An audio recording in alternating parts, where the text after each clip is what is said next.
I've spent my life in pursuit of the mastery of words. Now that I'm here, I feel a lack of any words I can express. I did not know Konstantin well as a person, but I did appreciate his work as a writer. Yes, his writings were quite strange and rather hard to understand. It had sort of a dry nature to it, without any clear active direction. Yet his descriptions were vivid and different, at times often intriguing. He wrote with a sort of youthful passion, rare to find among writers today. Konstantin's mother, Irina, unfortunately, as you know, is very ill and cannot be with us today. But she spoke to me frequently about Konstantin and her efforts to make him an actor as a child. Apparently, her efforts were in vain, for the boy would never leave his books, from Pushkin to Lermontov. Irina said that Konstantin learned to read and write years before he could speak.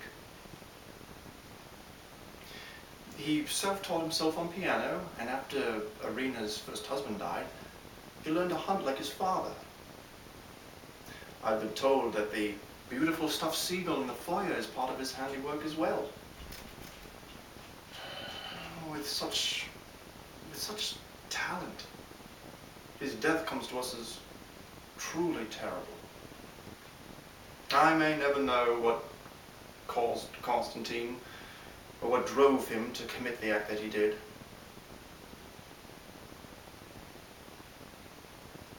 He spoke often about new forms in the arts, about how we need to introduce new art forms, but did not seem to realize that we can have new forms without getting rid of the old ones. Perhaps he simply did not know where his ideas fit in the world. Maybe... Yes, I will make that the subject of my next short story. A young writer by a lake tries to create new ideas, but these ideas overwhelm him, and he realizes that in order to find what he seeks, he must make the greatest sacrifice of all, giving his life to find the ultimate idea. Konstantin, wherever you are,